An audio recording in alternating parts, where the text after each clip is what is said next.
সন্ধ্যার সময় হঠাৎ প্ল্যান হয় সব বন্ধুরা মিলে আজকে পার্টি করব, তো সবাই চলে এসেছিলাম সোনাকানিয়া বিরিয়ানি খেতে। প্রত্যেকটা ছেলেদের গ্রুপে এমন একজন সদস্য থাকে যে মাছ মাংস কিছুই খায় না, পিওর ভেজিটেরিয়ান। চলো আর কথা না বাড়িয়ে আজকের ব্লগটা শুরু করা যাক। হ্যালো এভরিওয়ান, তোমরা সবাই কেমন আছো? আমি শুভজিৎ, তোমাদের সবাইকে আমার নতুন একটা মিনি ব্লগে স্বাগত জানাই। বিকেল বেলায় এসেছিলাম মাঠে খেলা শেষ হবার পর রাজেশ ভাই আমাদের ফটোশুট করছিল। মাঠে বসে সব বন্ধুরা প্ল্যান করি আজকে পার্টি করতে যাব, তাই বেরিয়ে পড়েছি বাইক নিয়ে সোনাকানিয়া যাব। কিন্তু আমাদের বাইকে তেল নেই, কিন্তু বিরিয়ানি খেতে তো যেতেই হবে। আমরা বাইপাসের পাশে দাঁড়িয়েছিলাম আর দুটো বন্ধু আসছে রাস্তাতে, সবাইকে সঙ্গে নিয়ে চলে এসেছি আমরা বিরিয়ানি দোকানের সামনে। আর এদিকে আমাদের আশিক কথা বলা শুরু করে দিয়েছে। দোকানে এসে দেখি দোকানে অনেক পরিমাণ ভিড় ছিল, কোন রকম আমরা আমাদের সিটটা পেয়ে যাই। আমাদের গ্রুপে রাজেশ পুরো ভেজিটেরিয়ান, তার অর্ডার চলে এসেছিল কিন্তু আমাদের অর্ডার এসেছিল না। তো আমি গিয়ে দেখার পর আমাদের অর্ডারও রেডি হতে থাকে। তোমরা সকলেই তো এই দাদাকে চিনো, এই দাদার লোকাল নাম হচ্ছে লিপা, সবাই লিপা নামেই চিনে। তো দাদা আমাদের জন্য বিরিয়ানি বের করছিলেন।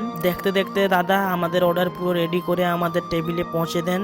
এখন খেয়ে দেখার পালা বিরিয়ানিটা কেমন হয়েছে। তোমরা আমাকে একটা কমেন্ট করে বলো, তোমরা বিরিয়ানি খেতে গেলে হাতে খাও না চামচে খাও? একটা কমেন্ট করে অবশ্যই জানাবে। এই যা ডিমটা সাইড করার পর দেখি আমাকে লেগ পিস দেয়নি, তো আমার বডি পিসেস ছিল, তাই মনটা একটু খারাপ হয়ে গেছিল। সে যাই হোক, এখন খেয়ে দেখার পালা বিরিয়ানিটা খেতে কেমন হয়েছে। বিরিয়ানি খাওয়া শুরু করে শেষ করে ফেলেছি, এত সুন্দর হয়েছিল। ব্লগটা আজকে আমি এইখানেই শেষ করছি। দেখা হচ্ছে পরবর্তী কোনো ব্লগে। সবাই ভালো থাকবে, সুস্থ থাকবে, টাটা।